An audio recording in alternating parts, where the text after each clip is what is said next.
I got a tough question today to mull over slightly. Working, so I can't watch this, but we'll check later. Should individual citizens with money be donating to political campaigns at this time versus other charitable donations?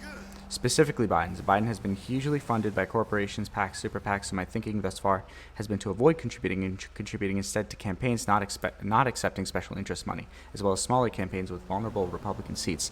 I absolutely 1000% agree. Joe Biden's entire election theory and theory of power is that he does not need your money in order to make it. In fact, he is going to pay people to support him because that's how little he needs your money.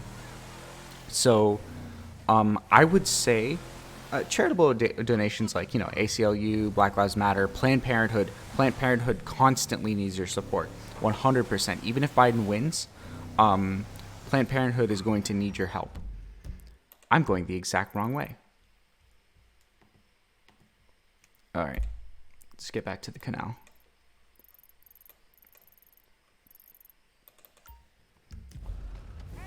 Joe Biden doesn't need your money. He's paying people to phone bank for him, and I, plan to take him up on that. But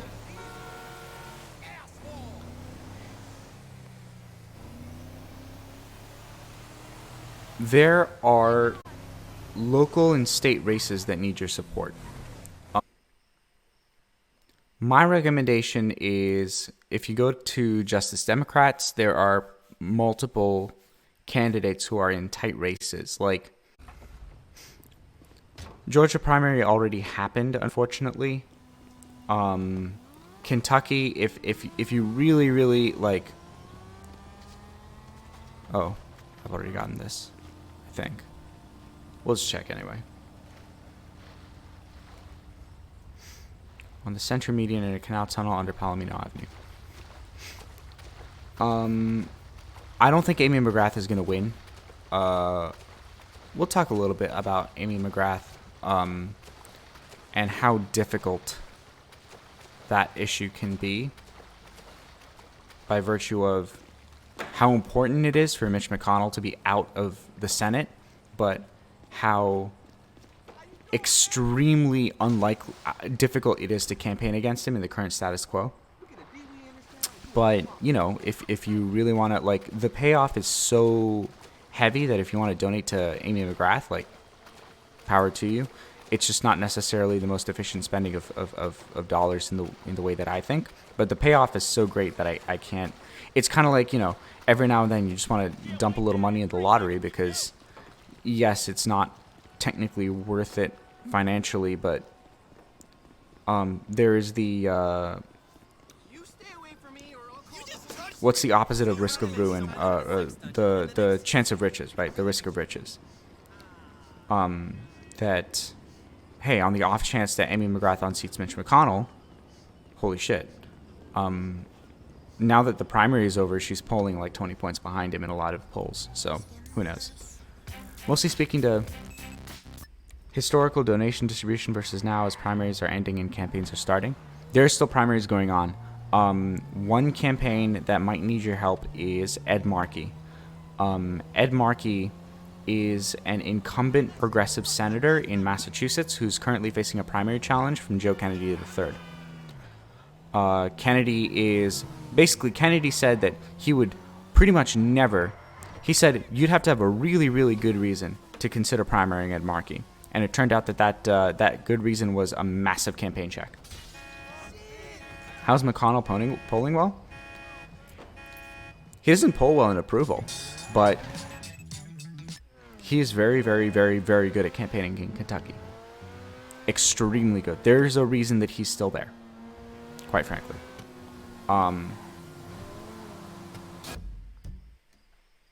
So, yeah, I don't... My view on Amy McGrath and Charles Booker and all that kind of stuff, like, dried up pool. I think I may already have this.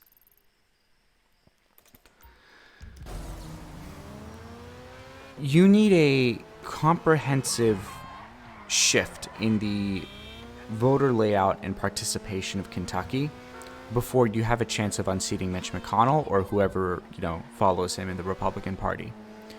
So the first thing that Democrats need to do is start activating new Democratic voters and bring them into the fold. That is as much up to us to actually turn out and vote as it is we have to give Democrats a reason to court our vote, but Democrats also need to start thinking about and that's the difference between an Amy McGrath and a Charles Booker, right? If the Amy McGrath is specifically, there is a theory of like you have to be a conservative Democrat to win in Kentucky, but then there's also this wing of the Democratic Party that doesn't really care about what your ideology is running in a conservative state. It's that any excuse they can get, they're going to run a conservative because it reduces the pressure on them to actually move forward as a party in terms of policy. So the problem, the reason Amy McGrath was kind of basically anointed as the heir apparent to the Democratic prospects in Kentucky is that there's a decent portion of Democrats who think that you have to be a conservative to win in a southern state, which is, that's a position that we can have a conversation about. Damn it.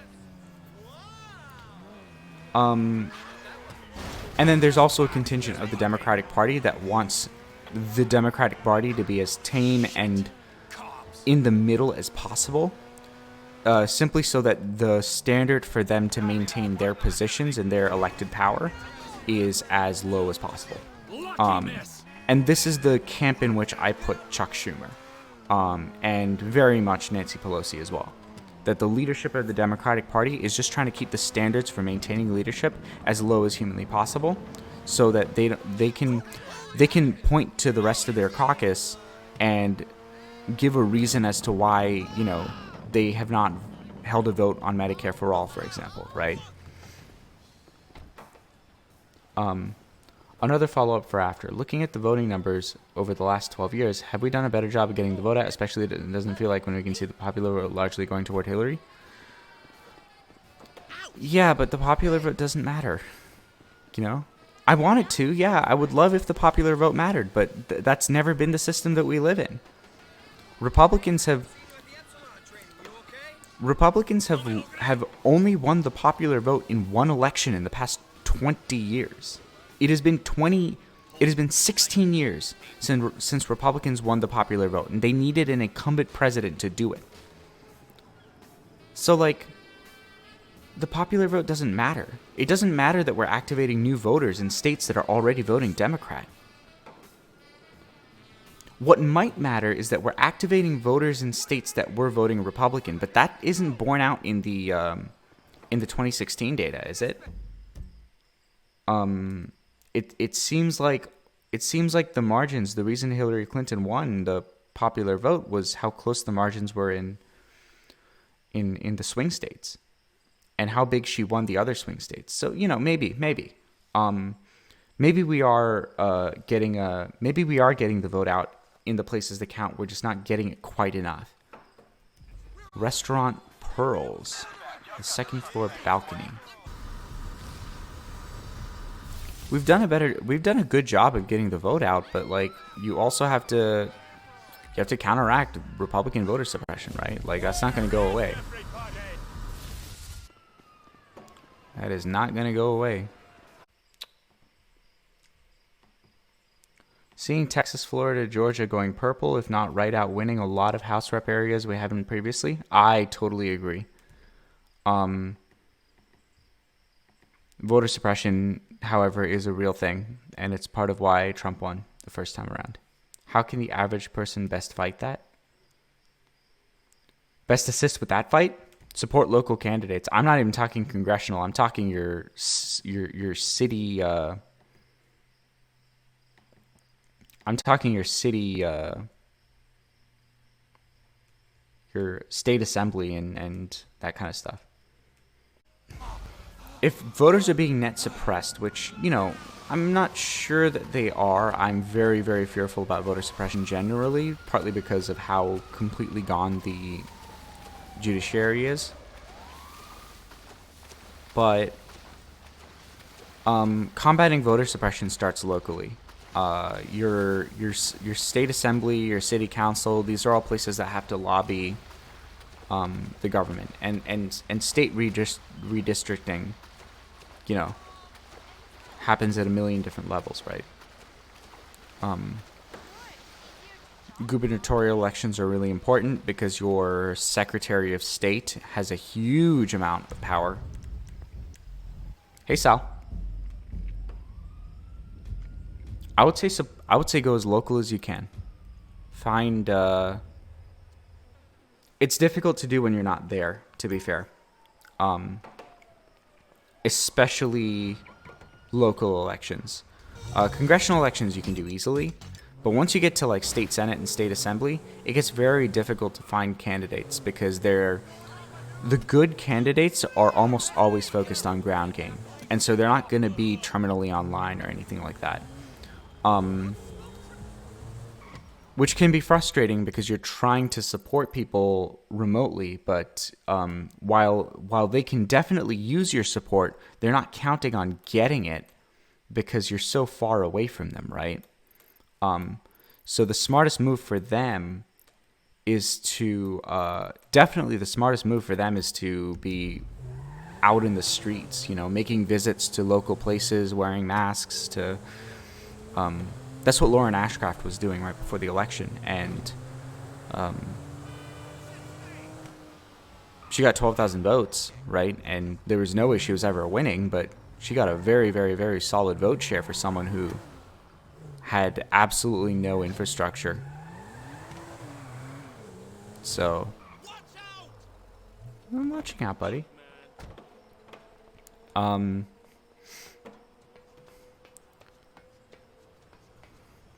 If you text me what your general congressional districts are, or just what your county is, I would probably be able to find you local races that could use your support. Chances are you'd be capable of doing the same, but not currently working for a living, so it's not to say I have free time, but I can make free time just because, it's not like I'm doing anything that I get paid for right now. So, just let me know your county and I could probably find some time to... Nice job, Michael. Inside the movie studio on the Italian movie set.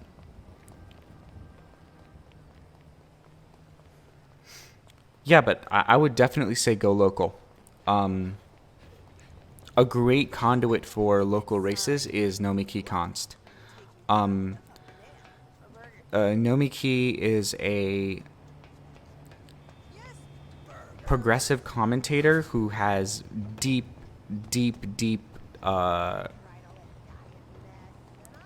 history in the left wing of the Democratic Party. So she's very familiar with how party dynamics operate, and she's been one of the big champions of quote unquote going local.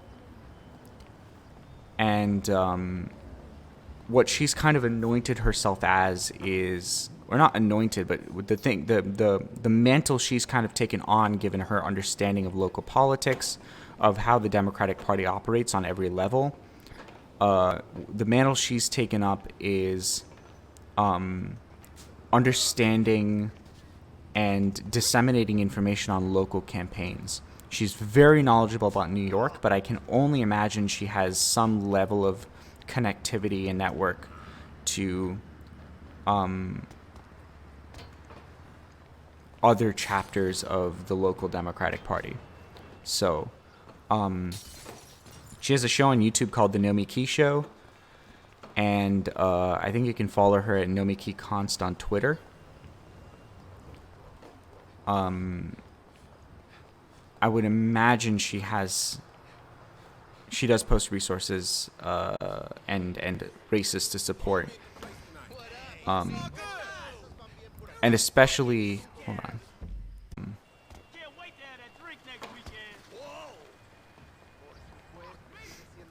But I definitely agree that, like, don't donate to Joe Biden. Like, he doesn't need your money.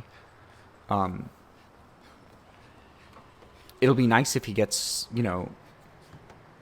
it'll be nice if he gets some of us on the phone bank, and he's doing a good job of, like, his campaign's at least like admitting, like, you know what, we're gonna have to, if we want to get phone bankers, we're gonna have to pay them. So that's what they're doing. They're paying the phone bankers. Good. And he has the kind of money and funding to do that. So yeah, good for him. It's not exactly an election theory that I'm a fan of. This is Amanda. I would much rather have a system of election where elections are publicly funded and you don't have to, like, Forgive me, sweetheart.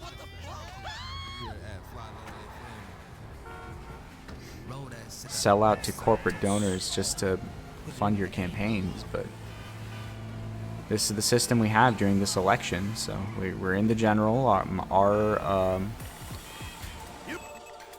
Our theory of grassroots elections didn't quite work out with Bernie, and we have to now we have to contend with just preventing damage, right? First do no harm. So let's work on harm preventive voting and get Joe Biden in the presidency, and hopefully get some,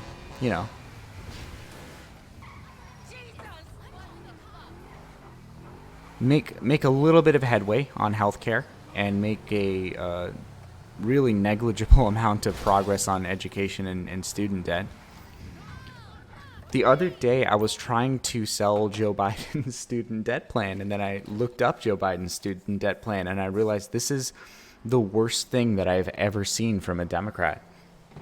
Of course, I haven't looked at every Democrat student debt cancellation plan, but Could I be any more of a man in his 40s cliche? the one, like, I hesitate to say silver lining because it's because of COVID, so it's not, like, worth it. So it's not like I'm happy this is happening, but the only decent part of Joe Biden's student debt plan is that because of COVID, I think he's doing basically an up to 50,000. Wait, hold on. I'm just gonna look this up again.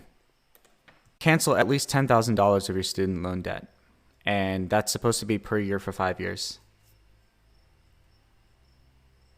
No. After 20 years, your federal student loans will be forgiven, and you won't owe any income taxes on the amount. Okay? So there's a 20-year limit, basically a 20-year statute of limitations, which I think is a good plan. And then 10,000 straight of everyone's. Okay, that's for student loan repayment, you would pay no more than 5% of your discretionary income toward federal student loan payments. All right, you know what? Fine. He's capping. That's a little bit better than what I thought. It's not quite Warren's plan, and it's certainly not Bernie's plan. But it's so what Biden's basically saying is, from the looks of it, what Biden is saying is, first off, you're going to get $10,000 of your student debt forgiven. Then you're going to be on, like, all of the regular income-driven repayment. You're going to be on your Perkins, on your ECSI. Already income-driven repayment is pretty chill on if you make low income. But what he basically says is, I am going to cap your required monthly payment at 5% of your discretionary income. So even for people who do have minimum monthly payments, and I imagine under this plan, if he's capping payments for people who make more than me, there's a good chance that I'm going to be forced to start making minimum payments. And if that's capped at 5% of my discretionary income, fine. Wait, is discretionary income after, like, housing costs? Discretionary income definition. Deduction of taxes, other mandatory charges, and expenditure on necessary items. What is an example of necessary? Example of necessities include cost of housing, food, clothes, utilities, and transportation.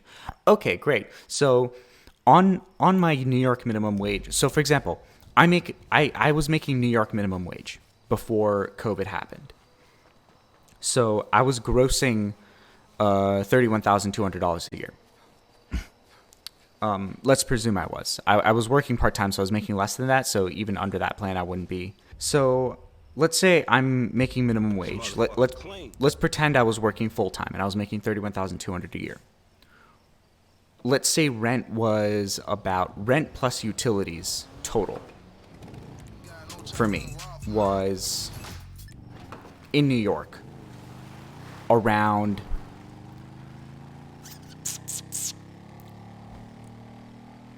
let's say $11,000 a year. So I'm down to $20K. No, first I have to take away taxes. So I was paying about 23% in taxes. Let's say 24% if I'm on full time. So I'm down to 25. Let's say 25. No, that's only 20%. $24,000 a year was my annual income. So that's about $1,200 a month. No, $1,200 a month? No, it's about $2,000 a month. At $2,000 a month, I needed, hold on, I have to find a fire truck. Am I going to the fire station or am I calling let's call emergency services for shiggles.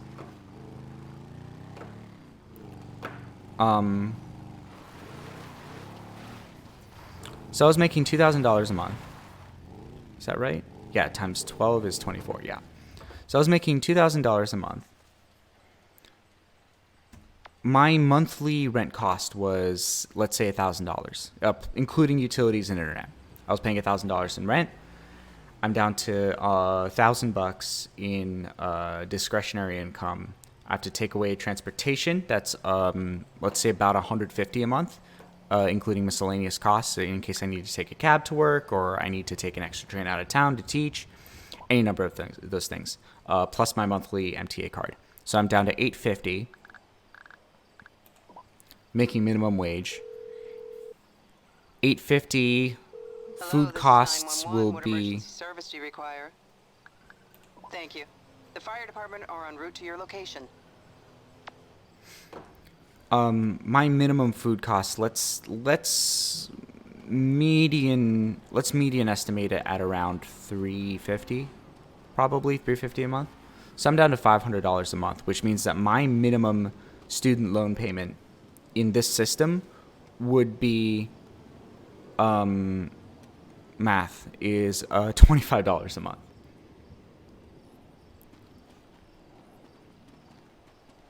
Which, like, fine.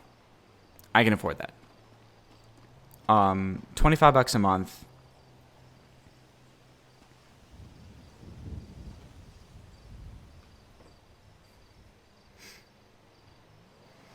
And,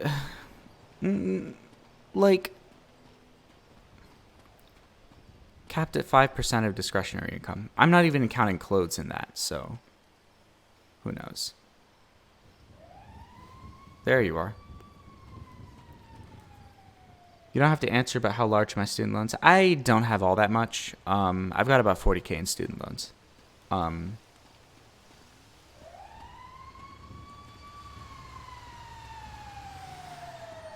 Probably a bit less now because I've been paying them off and my interest hasn't been accruing, but under Biden's plan, most of that is going to get forgiven over the course of 20 years. So yeah, I mean, look, I'm going to be making $25 payments, like,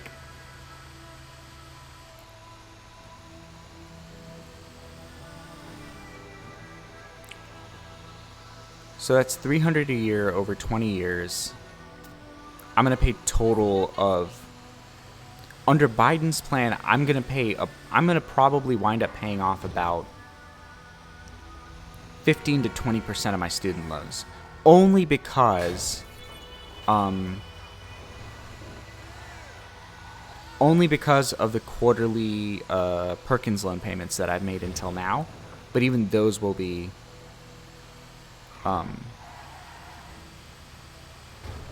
forgiven by the federal government, it appears. Though I'm not really counting on that. I don't mind paying 20% of my student loans.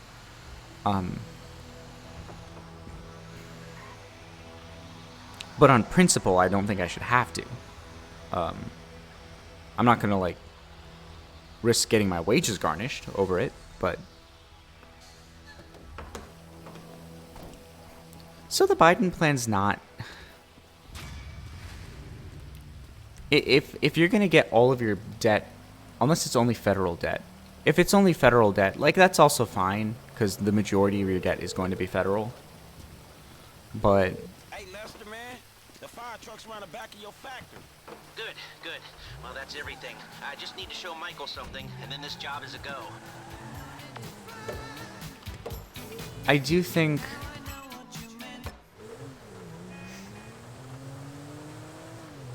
I don't know. If he's really capping it at 5% of your discretionary income, and there's no, like, weird stuff that they pull to be like, oh, you know, discretionary income doesn't mean, like, you know, if your housing costs more than the $700 a month, or we're not gonna pay for your month, we're not gonna pay for, like, your MTA card or whatever, like, or not pay, we're not gonna tax deduct your MTA card. Or not tax deduct, sorry, debt deduct. Like, we're not going to count your, because you tax deducted your MTA card, we're not going to count it toward your discretionary income, which I don't see, or count it against your discretionary income. I don't see that ever really realistically happening.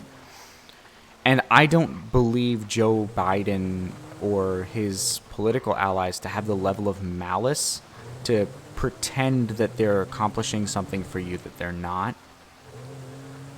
I still obviously like Warren's and Bernie's plans better. Bernie's plan most of all, because on a basic ethical level, I think that student loans are inherently predatory, and that on an ethical level, any university that sold you an education that wasn't going to pay you dividends by pure statistical probability should have to give back that money. But I understand that, like, you know, the same people who abuse capitalism to cheat you into borrowing money and putting yourself into debt are the same people who also have the economy's balls in the vice. So, like, they don't have much in the way, we don't have much in the way of power of leveraging them. But this is a good way to kind of peripherally deal with that. Thanks so much for watching. Be sure to like and subscribe if you enjoyed the video. I'll be putting out new content every day. We'll be talking about global politics, the far right, healthcare, all sorts of awesome stuff. And if you want to join the discussion live, I stream live to Twitch weekdays at 1 p.m. Eastern Time.